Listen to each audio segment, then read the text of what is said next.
안녕하세요. 저는 51살에 하루하루 힘겨운 삶을 살고 있는 남자입니다. 지금도 그날의 기억만 떠올리면 분노가 치밀어 오를 정도로 정신적인 충격이 상당합니다. 제가 왜 이런 일을 겪어야 하는지도 모르겠고 저에게 다가온 현실 때문에 하루에도 수십 번이나 눈물이 앞을 가릴 정도네요. 아내와 결혼을 한 지 20년이라는 세월이 지났어요. 불과 몇 달 전까지만 해도 서로 사랑하고 있었고 그동안의 행복한 결혼 생활 때문에 한 집안의 가장으로서 최선을 다하며 살아왔어요. 처음 아내와 만났을 때의 감정과 20년이라는 시간이 지나고 느끼는 감정은 살면서 달라질 거라 생각했어요. 하지만 제가 생각했던 것보다 정반대로 항상 변함없이 아내를 사랑했습니다. 아내 또한 마찬가지였고요. 남들은 저희를 보면서 천생연분이라며 결혼한 부부들에게 부러움의 대상이었죠. 집안일이며 회사일이며 그리고 저희 부모님께도 정말 잘했습니다. 이보다 완벽한 여자는 없을 거라 생각했어요. 그래서 20년 동안 살짝 다툰 적은 몇 번 있었지만 싸운 적은 전혀 없습니다. 그렇게 저희는 잘 살아왔는데 아내의 행동이 평소와 다른 모습을 보게 되었고 모든 걸 부정하고 의심하지 않았어요. 아내와 저와의 사이에서 절대적으로 일어날 거라 생각하지 않았으니까요. 저희 부부는 하늘이 내려준 선물 같았으니까요. 여보, 오늘 생각보다 좀 늦었네. 항상 늦을 때 연락하더니만 오늘은 왜 연락하지 않았어? 그렇게 일이 바빴어? 걱정했잖아. 요즘 일이 좀 바빠. 새롭게 시작된 계약건이 있는데 아무래도 처음이 중요하니까 정신없네. 우리한테 일을 맡긴 대표가 좀 까다로운 편이라 직원들 모두 상당히 날카로워졌어. 일 처리하는데 실수하면 안 돼. 분위기가 너무 심각하거든. 고생하네. 월급도 많이 주지도 않으면서 왜 그렇게 못 잡아먹어서 안달이래? 힘들면 다른 자리 알아보던지. 나는 당신이 일 그만두고 집안일만 했으면 좋겠는데. 애들도 맨날 엄마랑 같이 있고 싶어 하잖아. 우리 딸들 불쌍해 죽겠다. 초등학생이면 이제 혼자 있어도 되는 나이야. 나 어렸을 때는 혼자 밖에서 싸돌아다니고 놀다가 집에 늦게 들어왔었어. 당신도 그렇지 않아? 요즘 애들은 너무 감싸고 도는 게 많아서 버릇이 없는 애들도 엄청 많더라. 걱정하지 마. 저렇게 커야 빨리 어른스러워지지. 감싸고 돌면 만년 어린이로 살게 될 거야. 나는 그런 꼴 못 보는 거 알지? 아내는 아이들이 강하게 자라길 바라고 있었어요. 저도 개방적인 스타일이긴 하지만 그렇다고 밖에 너무 방치하는 건 아닌 것 같다는 생각이 들었죠. 학원을 다니기 때문에 제가 퇴근하는 시간에 끝이 나서 항상 집에는 같이 들어가거든요. 하지만 아내는 저녁 늦게 들어오기 때문에 항상 아이들이 자는 모습만 거의 보고 있습니다. 아이들이 잠 안 자고 엄마 기다린다며 버티고 있다가 혼난 적이 한두 번이 아니었어요. 그 이유는 아이들은 저녁 10시에 무조건 자야 한다는 생각 때문에 그런 것 같습니다. 아이들은 잠을 많이 자야 몸이 건강하다는 걸 항상 강조하거든요. 그래서 엄마 얼굴을 볼 수 있는 시간은 아침에 엄마가 출근하는 모습만 볼 수 있어요. 그래도 주말에는 함께 있어주려고 노력 많이 하고 있습니다. 그런데 최근 들어 야근이 너무 많아 아이들 데리고 외식이나 할까 해서 아내가 퇴근하는 시간에 맞춰 회사 앞에서 기다리고 있었어요. 아내의 회사는 보통 야근하면 9시에는 끝이 나거든요. 애들은 뒤에서 장난치며 엄마 언제 오냐고 9시가 넘었는데도 안 나와서 배고프다며 투덜거리고 있었습니다. 아이들이 배가 고프다고 하니까 저도 덩달아 마음이 조급해지더라고요. 그래서 아이들한테 잠시만 기다려달라고 한 뒤 아내가 근무하는 사무실로 들어갔어요. 무슨 일 때문에 방문하셨죠? 지금 건물 전부 닫을 시간인데요. 용건 없으시면 나가주세요. 함부로 들어오시면 안 됩니다. 아, 그게요. 제 아내가 여기 회사에서 근무하고 있거든요. 오늘 야근이라고 해서 기다리고 있었는데 한참이 지나도 나오지 않아서 무슨 일이 있나 싶어서요. 전화도 받지 않고요. 혹시 저기 사무실도 야간 근무하는 사람이 전혀 없나요? 야간 근무요? 저희 건물에 야간 근무는 없는데요. 야간 안 한 지가 벌써 2년 정도 지난 것 같은데요. 뭘 잘못하신 거 아니에요? 하여튼 지금 문 닫아야 하니까 빨리 나가주세요. 제가 야간 근무 타임이라 지금 저녁을 먹어야 하거든요. 경비에게 들은 말은 충격이었어요. 아내가 야근이 있다며 매일 저녁 9시 이후에 들어왔었는데 경비 아저씨는 2년 동안 야간 근무는 하지 않았다는 말에 너무 놀랐습니다. 아내가 저에게 거짓말할 이유는 없는데 왜 그랬을지 이해가 되지 않았어요. 결국 다시 차에 돌아와 몇 번이고 전화를 해봤지만 아내는 받지 않았습니다. 아이들은 뒤에서 더 이상 참기 힘들었는지 짜증이 올라오기 시작했고 결국 아내와 외식을 하지 못한 채 아이들만 데리고 고깃집에 들어가 외식했어요. 배가 엄청 고팠는지 허겁지겁 먹었고 그렇게 저녁 식사가 끝이 나는 동안 한 번도 문자나 연락이 없었어요. 슬슬 저도 걱정 반 짜증 반 복잡한 감정이 올라왔고 아이들이 저녁을 다 먹고 집으로 돌아오는 길에 힘들었는지 둘 다 잠이 들어버린 모습을 보며 천천히 집으로 돌아왔습니다. 혹시나 해서 아내가 들어왔나 보려고 창문을 바라봤지만 불이 꺼져 있었어요.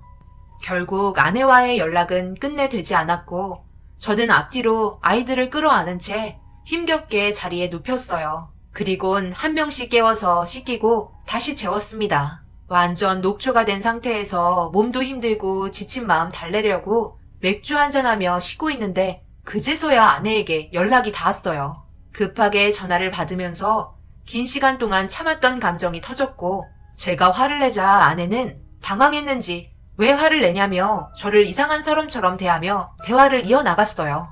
솔직히 아내의 뻔뻔한 모습에 당황했었습니다.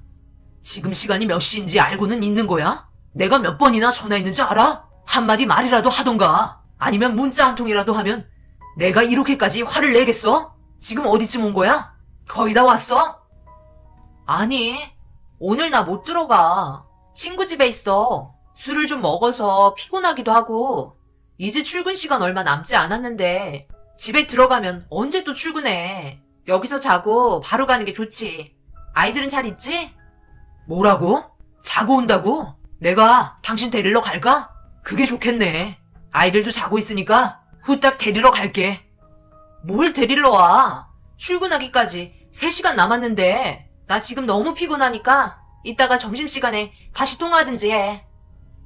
아내에게 아까 회사에 갔었다는 말을 꺼내려 했는데 너무 피곤하다며 나중에 통화하자고 끊었습니다.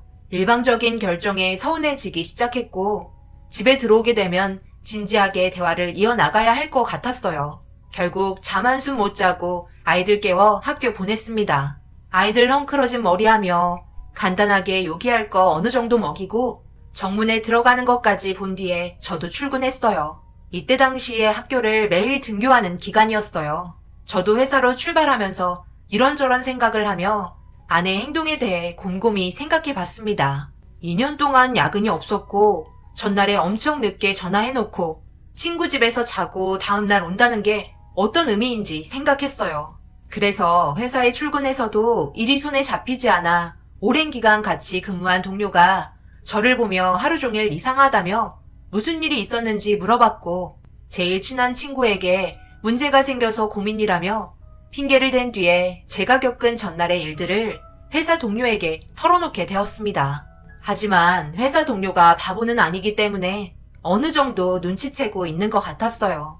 제가 겪은 거라고 말은 하지 않았지만 아내가 아무래도 바람을 피우고 있는 것 같다는 충격적인 조언을 해주었고 믿을 수 없는 저는 부정을 하게 되었어요. 도저히 믿을 수 없었습니다. 하지만 핑계를 찾아보려 했지만 도저히 용납이 되지 않는 부분들이 너무 많았기 때문에 동료의 말에 인정을 하고 말았어요. 그때부터 아내의 행동 하나하나 살펴봐야겠다고 생각했죠. 그렇게 길고 긴 하루가 끝이 나고 아이들 데리고 퇴근한 저는 집에 들어와 밥 먹이고 씻기고 그제야 숨을 돌릴 수 있었어요. 아내는 때마침 현관문을 열고 들어오면서 저와 딸아이들을 보며 밝게 웃어줬습니다. 언제나 다름없는 모습은 전혀 바람 피울 것 같지 않았어요. 아이들을 꽉 껴안아주며 많은 사랑을 주는 모습과 저보고 고생 많았다는 온화한 말투는 금세 의심을 잊어버리게 만들었어요. 그리고 저와 아내는 늦은 저녁을 함께 먹으며 이런저런 대화를 이어나갔습니다. 차마 제가 궁금했었던 고민거리들이 입 밖으로 나오지 않았어요. 정말 오만 가지 생각에 너무나 큰 두려움이 앞섰습니다. 만약 정말 바람을 피우고 있다면 지금처럼 행복한 가정생활은 깨질 게 뻔하고 눈물을 흘리며 저와 아내가 이혼하는 모습을 아이들에게 보여주는 게 너무 힘이 들었어요. 정말 바람이라도 언젠가 다시 제자리에 돌아오거나 지금처럼 변함없이 저와 아이들에게 사랑을 준다면 깨고 싶지 않았습니다. 결국 말 한마디 못하고 그날이 지나가 버렸어요. 저도 참 멍청한 것 같지만 미래가 뻔히 보이는데 그 길을 걷고 싶지 않았어요. 제 마음 공감하시는 분들도 계실 거라 생각합니다. 결국 저 혼자 끙끙 앓고 있는 시간은 점점 길어졌고 마음의 병이 생겨버리면서 몸살까지 오게 되었어요. 저 혼자 참는다는 게 얼마나 힘든 건지 느낄 수 있었죠. 그런데 제가 쓸데없는 상상 때문에 오해할 수도 있을 것 같아 아내의 입에서 아니라는 말을 듣고 싶어 어쩔 수 없이 아이들이 자는 시간에 맞춰 둘이 진지하게 대화를 시도했습니다. 여보, 내가 그동안 당신에게 말하지 않고 혼자서 정말 많이 고민하고 있었는데 아무래도 너무 힘이 들어서 도저히 안 되겠어. 나 지금 엄청 진지하고 농담으로 하는 얘기 아니니까 당신도 내가 하는 말 진지하게 들어줬으면 좋겠어. 얼마 전에 당신이 야근한다고 했던 날 그때 아이들 데리고 당신 퇴근 시간 맞춰서 회사 앞에서 기다리고 있었어. 오래간만에 같이 외식이나 할까 해서 한참을 기다렸는데 나오지 않더라고. 그래서 일하는 곳에 들어가니까 2년 전부터 야근을 하지 않았다며 경비 아저씨가 말을 하더라고. 그 말 듣고 당신에게 전화했었는데 받지도 않았고 그동안 야근 때문에 바쁘다고 했는데 전부 거짓말이라고 생각할 수밖에 없잖아. 그리고 친구 집에서 자고 온다고 한 것도 좀 그랬어. 술을 먹었어도 당신 한 번도 누구 집에서 자고 간다는 말도 없었잖아. 더군다나 나랑 연락도 되지 않았는데 설명을 해주긴커녕 되려 피곤하다는 듯이 짜증을 냈었고 당신도 분명 말 못할 일들이 있었겠지만 집에서 엄마만 기다리는 아이들이랑 그리고 나 또한 당신만 오기만을 기다렸는데 결국 끊어버리고 나서 잠 한숨도 못 자고 서운한 감정만 남은 채 그날 하루 정말 힘들었어. 그랬어? 나는 그렇게까지 생각하는 줄 몰랐지. 그리고 경비 아저씨가 그렇게 말해? 잘 알지도 못하면서. 회사에서 무조건 야근을 해야 한다는 건 없잖아. 그게 어디가 되었든 회사 일의 연장선이면 그건 야근인 거야. 내가 저번에 그랬지?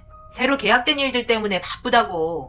그래서 그쪽 사무실에서 물건 받은 거 가지고 상품 설명하며 의논하고 그래서 그쪽 사무실에서 물건 받은 거 가지고 상품 설명하며 의논하고 더 좋은 제품 뽑기 위해 직원들이랑 힘들게 일하고 있으니까 당연히 우리 건물에서 일하는 경비는 전혀 모르고 있지.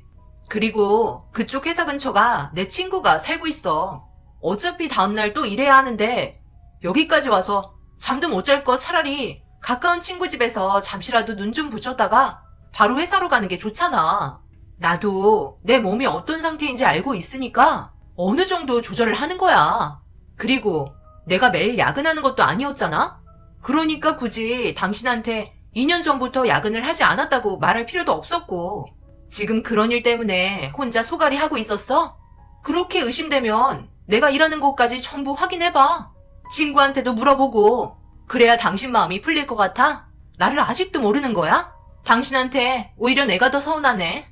그동안 나를 그런 식으로 오해하고 있었다는 게 정말 놀랍고 상처받아서 말도 안 나온다. 아내의 당당한 눈빛과 말투는 모든 게 진실이라는 걸 말해주고 있었어요. 결국 되려 제가 나쁜 놈이 된 것처럼 상황이 바뀌면서 난처하게 되었고 상처받은 아내의 기분을 풀어주려 며칠을 진땀 빼며 쫓아다니고 나서야 겨우 원래 저희 가정생활로 돌아갈 수 있었어요. 한숨 돌리며 아내를 절대 의심하지 않겠다고 다짐했고 한동안 별일 없이 조용히 지나가고 있었습니다. 그런데 아내가 한숨을 푹푹 쉬며 저를 째려보고 있었어요.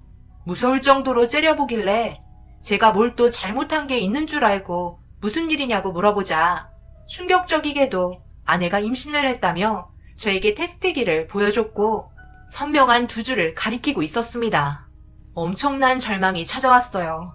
서로의 오해가 전부 풀리고 예전처럼 일상으로 돌아갔을 때 딱 한 번이었는데 그 한 번이 일을 이렇게 크게 만들 거라곤 전혀 생각하지 못했어요.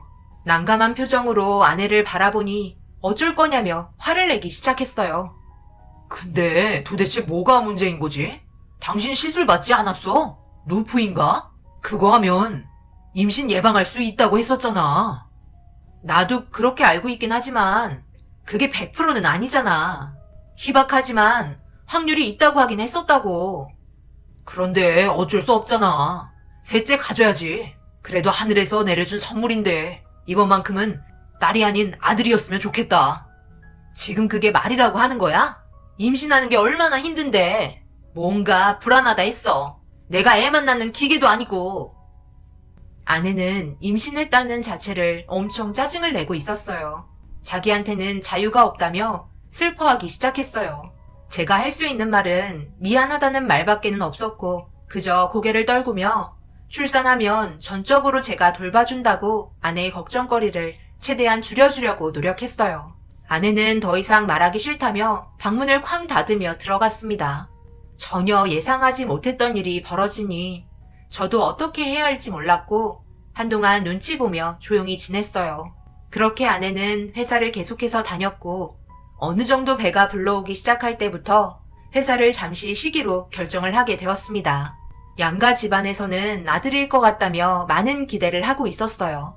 늦은 나이에 아이가 들어섰기 때문에 모두가 걱정을 하며 아내의 몸 상태를 거의 매일 전화로 물어보셨습니다. 초음파 사진을 봤을 때 아이는 건강해 보였어요. 원장님도 아이는 문제없이 잘 자라고 있다며 걱정을 덜어주었고 저희 어머니는 아내에게 몸에 좋은 음식을 자주 들려 많이 만들어 주셨습니다. 아내는 특이하게도 입덧이 없기 때문에 힘들어하거나 그런 건 없었어요. 셋째도 변함없이 입덧은 전혀 없었고 오히려 첫째와 둘째보다 더욱더 많이 먹는 게 걱정거리가 될 정도였습니다. 그렇게 모두의 사랑을 한 몸에 받으며 아내는 만삭이 되었고 출산날이 임박해 오게 되었어요. 새벽이 되고 갑자기 진통이 오게 된 아내는 급하게 병원으로 향했고 고통스러워하는 얼굴로 태어날 아이를 맞이하고 있었습니다. 그렇게 한참 동안 아내가 진통을 느끼고 있을 때 갑자기 머릿속으로 스친 게 있었고 걱정되는 마음에 아내의 손을 잡으며 물어봤어요. 여보, 아이 태어날 것 같은데 혹시 그거 뺐어? 루프 빼야 하는데 당신 나한테 말하지 않았잖아. 안 뺀 거 아니야? 무슨 말이세요? 루프라뇨? 환자분은 그런 거 하지 않았어요. 잘못 알고 계신 거 아니에요? 네? 아내가 예전에 임신하지 않으려고 시술 받았다고 했었는데요. 저랑 상의 끝에 결정한 거고요. 그런데 한 적이 없다뇨? 했으면 제가 진작 알았겠죠. 시술 받은 흔적조차 없으세요. 잘못 알고 계신 것 같으니까 지금 환자분 출산에나 신경 쓰게끔 집중해 주세요.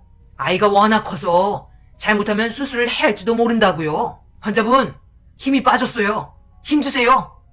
순간 저는 뭔가 머리를 맞은 것 같은 느낌이 들었어요. 아내는 그동안 저에게 거짓말을 하고 있는 것 같았습니다.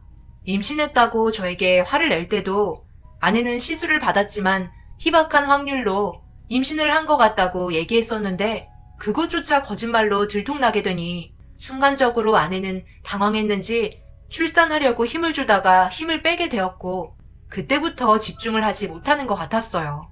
시술 받았다고 믿고 있었는데 그게 전부 거짓이었다고 생각하니 아내의 출산을 제대로 받아줄 수 없었습니다. 결국 아내 또한 출산에 문제가 생겼고 결국 수술을 진행해야만 했어요. 저와 양가 집안 모두 아이의 울음소리만 기다리고 있는데 저만 알고 있는 상황 때문에 너무 괴로웠습니다. 아내에게 말 못했을 사연이 있을 것 같아 차후에 물어보기로 했어요. 아내도 어쩌면 시술 받는 걸 두려워했을지도 몰랐을 것 같았거든요.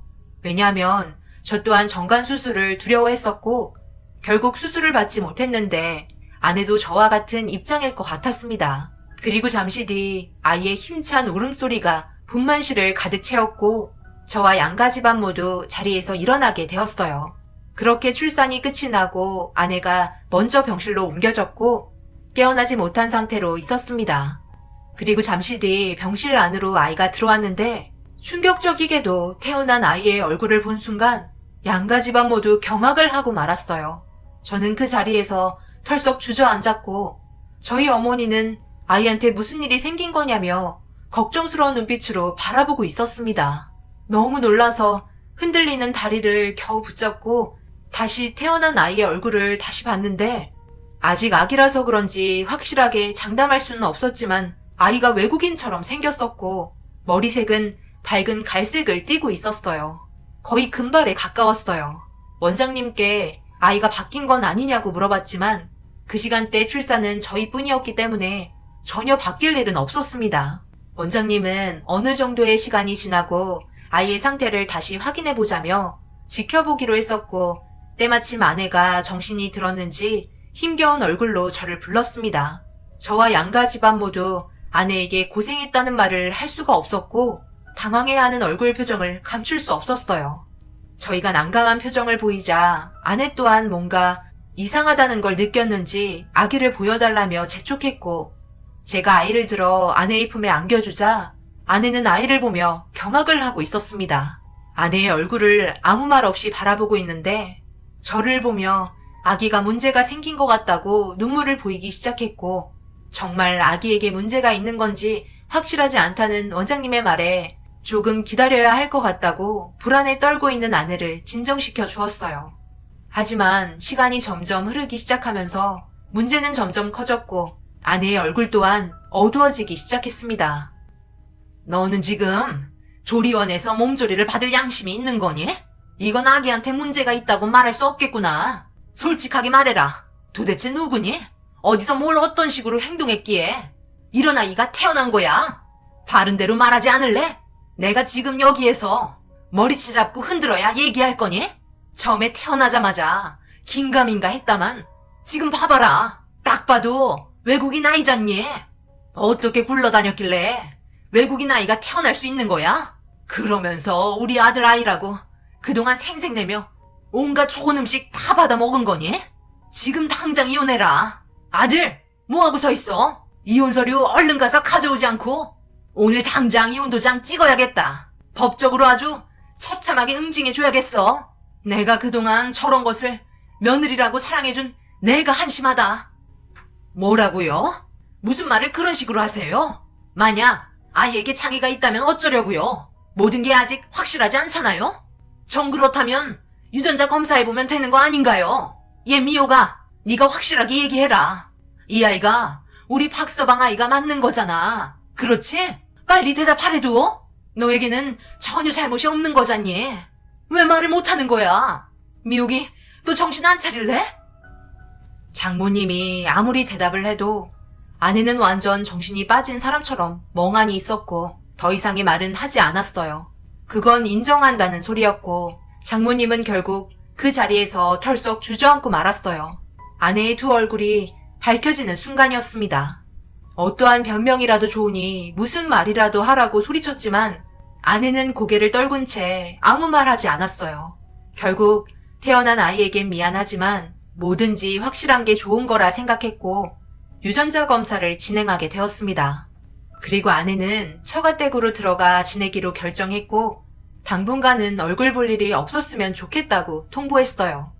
꽤 오랜 시간이 흐른 뒤에 저와 아이에 대한 유전자 검사 결과 서류가 도착을 했고 안에 있는 내용을 떨리는 손을 진정시키며 꺼내서 보는 순간 그 자리에서 오열을 하고 말았습니다. 그토록 믿고 있었던 아내가 배신을 하게 되었고 태어난 아이와 저는 유전자가 불일치하다는 내용을 전달받았어요. 너무나 충격적인 결과에 정신을 못 차리고 있는데 때마침 어머니께서 집에 들어오셨고 제가 오열하고 있는 모습을 보자마자 서류를 확인하더니 예상은 했었지만 결과가 나온 용지에 어머니 또한 쓰러지고 말았습니다. 그동안 변함없는 사랑을 주고 아내와 서로의 신뢰는 확신할 거라고 생각했었는데 제가 아내에게 느끼고 있었던 감정은 전혀 빗나갔어요. 어머니는 유전자 검사 서류를 들고 제가 정신이 정말 나간 모습을 보곤 화가 머리끝까지 치밀어 올랐는지 밖으로 뛰쳐나가셨습니다. 결국 온 집안이 풍비박산 나게 되었고 법적인 절차를 밟아 이혼 준비를 할 수밖에 없었어요. 아내는 제가 아닌 다른 남자와 바람을 피웠었고 그 남자는 자기도 알 수 없다며 술이 너무 취해서 기억이 나지 않는다는 말뿐이었습니다. 그게 저는 더 화가 났어요. 어떤 남자인지도 모르는 상태에서 술에 취해 남자를 만났다는 게 도저히 이해가 되지 않았어요. 이런 식으로 행동을 한 게 언제부터였냐고 물어보자 얼마 되지 않았다며 한 번만 용서해달라고 저를 붙잡고 애원하고 있었어요. 태어난 아이의 아빠도 누군지 모르는 상태에서 모든 짐을 저에게 맡기려고 하는 아내가 너무 원망스러웠습니다. 그동안 믿고 함께한 세월이 한순간에 무너지고 있었어요. 제발 용서해줘, 여보. 술이 너무 취해 있어서 나도 몰랐어. 전혀 기억이 나지 않아. 내가 잘못했어. 그러니 제발 우리 예전으로 돌아가면 안 될까? 나는 진심으로 당신 아이인 줄 알았다고. 그리고 그때 루프 시술을 하지 않았던 건 나도 두려워서 그랬던 거야. 그런데 당신한테 신경 쓰이게 하고 싶지 않아 시술 받았다고 거짓말을 한 거였어. 나만 조심하면 될 거라고 생각했었다고. 지금 당신이 하는 얘기는 내 귀에 전혀 들어오지 않아. 네가 지금 하는 말 전부를 믿으라고? 도대체 어디까지가 진실인 거야? 그럼 그때 연락받지 않았던 것도 전부 나 말고 다른 남자를 만나고 있었던 거네. 야근이라고 거짓말치고 눈웃음 치며 다른 남자랑 놀아난 거잖아. 나는 집에서 힘들게 아이 돌보고 당신 올 때까지 멍청하게 기다리고 있었는데. 아내는 내 앞에 무릎을 꿇었고 오열을 하며 용서를 구했어요. 하지만 이렇게 된 이상 앞으로 아내의 얼굴을 보며 살아갈 수가 없었어요. 그리고 또 하나 알게 된 건 계약권 때문에 야근을 했다던 그 회사는 아예 애초부터 없었던 회사였고 아내가 지어낸 전부 허위 사실이었습니다. 친구 집에서 잤다는 말 또한 거짓이었어요. 저와 전화를 끊었을 당시에도 아내는 다른 남자가 옆에 있었던 거였어요. 힘들게 가정을 돌보려고 애쓰던 저와는 다르게 아내는 밖에서 다른 남자들과 재미있게 놀려고 애쓰고 있었습니다. 거짓말을 표정 하나 바뀌지 않고 서슴없이 뱉는다는 게 너무 소름이 돋았고 하루라도 빨리 이혼을 해야 할 것 같았어요. 도저히 제정신으로 살아갈 수가 없었습니다. 그런데 이혼 얘기가 나오면서 머릿속으로 스치는 또 하나의 걱정거리가 생겼고 설마 아니겠지 하며 이런 의심을 하는 게 죄를 짓는 것 같았지만 아내의 행동이 너무나 충격적이었기 때문에 어쩔 수 없이 첫째와 둘째의 유전자가 저와 맞는 건지 확인을 해볼 필요가 있었어요. 정말 많이 고민했어요. 만약 아이들이 내 친자식이 아니라면 그때는 어떻게 해야 되는 건지 고민이 해결되지 않았지만 그렇다고 소갈이 하다가는 제가 병이 날 것 같아 어쩔 수 없이 유전자 검사를 선택하게 되었습니다. 아내 몰래 조용히 처리했고 양가 집안도 전혀 모르고 있었어요. 그렇게 유전자 검사 서류가 도착을 해서 떨리는 마음으로 서류 봉투를 찢은 다음 안에 있던 내용을 살펴보는 순간 저는 2장의 유전자 검사 내역서를 바닥에 떨어뜨리고 말았습니다. 첫째와 둘째 전부 다 제 아이가 아니었어요. 그토록 사랑하며 아껴주었던 아이들이 전부 다 저와 유전자가 전혀 섞이지 않은 남남이었습니다. 남의 아이들을 그동안 제 아이인 것 마냥 모든 걸 다 내주었는데 사실이 아니라는 점이 너무나 큰 충격이었고 아내에게 전화를 걸어 제가 본 사실을 말하자 아무 말도 하지 않았습니다. 그러더니 하는 말이 자기도 당신 아이인지 아닌지 헷갈려서 저 몰래 유전자 검사를 했어도 첫째와 둘째가 아닌 게 확인이 되곤 너무나 힘들었다며 그동안 죄 지은 것 마냥 조심히 살았다고 저에게 자신의 고민을 털어놓으면서 아내는 저에게 미안하다는 말보다 상담을 하고 있더라고요. 정말 어이가 없었습니다. 그리고 하필이면 아이들은 시간 맞춰 집에 들어와 배고프다고 밥 차려달라며 보채기 시작했어요. 양육권은 무조건 제가 가져가겠다고 얘기까지 해서 그런지 아내의 굳은 의지가 확실하게 보였었죠. 그런데 이 소문은 너무 순식간에 퍼지더라고요. 양가 집안 전체가 흔들릴 정도로 너무나 큰 충격이었습니다. 결국 아내는 더 이상 물러날 곳 없는 위치에 서 있었고 법적인 절차를 한 번 더 진행해야만 했어요. 아이들도 지금의 상황을 알고 있었는지 절대 떠나지 말라고 눈물을 흘리며 애원하기 시작했고 어머니는 그동안 자기 자식이 아닌데도 키웠다며 제 인생에 대한 보상을 해놓으라고 금전적으로 많은 금액을 요구하셨습니다. 아내에게 첫째와 둘째가 같은 아빠인지 아니면 둘 다 아빠가 다른지 물어봤는데 둘 다 모른다며 술에 너무 취해 기억이 나지 않는다는 쓸데없는 말만 늘어놓았어요. 결국 그동안 야근이라며 늦게 들어올 때나 출장을 떠났을 때 아내는 전부 다 거짓으로 꾸몄던 거였고 핑계를 대고 20년 일한 세월 동안 끊임없이 자신의 행동을 철저하게 숨기며 아닌 것처럼 행동을 하고 있었네요. 그렇게 이혼 서류를 청구하고 위자료와 그동안 제가 몰라서 손해본 금액에 대한 정신적 피해 보상 전부를 아내에게 적용시켰고 신자 포기각서에 동의한다고 작성하려는데 태어났을 때부터 지금까지 울고 웃으면서 함께 지냈던 추억들이 떠올라 차마 신자 포기각서에 도장을 찍을 수 없었습니다. 저희 부모님은 완강하게 거부하라며 현실을 보라고 얘기하면서 절대 받아주면 안 된다고 화를 내고 있었지만 결국 신자 포기각서에 도장을 찍을 수 없었어요. 모든 화근의 근원은 아내로 시작이 되면서 엄청나게 많은 사람들이 피해를 볼 수밖에 없었습니다.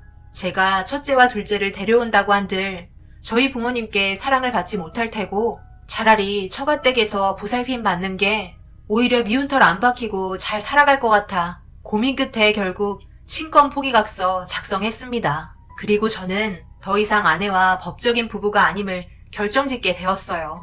그런데 아내와 이혼을 하게 되고 몇 달 만에 장모님에게 전화가 왔는데 장례식장이라는 말을 들었고 충격적이게도 아내는 저와 이혼을 하고 끊지 못했던 술을 정말 많이 입에 대면서 혼자서 길거리를 걷다가 도랑에 빠지게 되었고 깊지도 않은 도랑에 얼굴이 묻히면서 코와 숨이 막혀 결국 세상을 떠나고만 충격적인 결과를 가져오게 되었습니다. 장례식장을 가지 말라고 어머니가 난리 치셨지만 제가 정말 진심으로 키웠던 아이들이 마음에 걸려 장례식 참석했어요.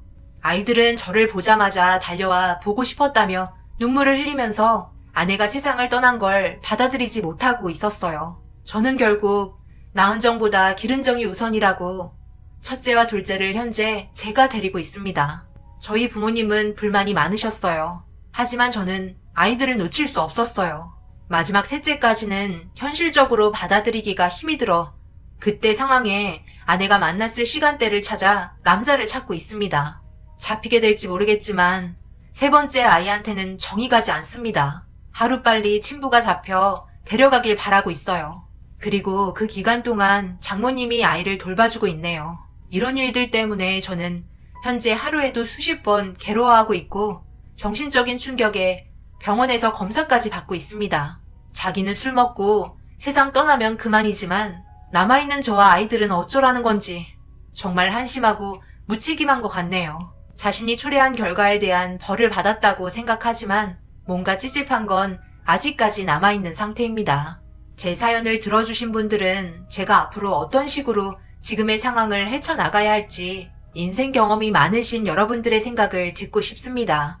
부디 그냥 지나치지 마시고 저와 아이들을 불쌍하게 여기시고 의견 남겨주시면 앞으로 살아가는데 많은 도움이 될 것 같아요.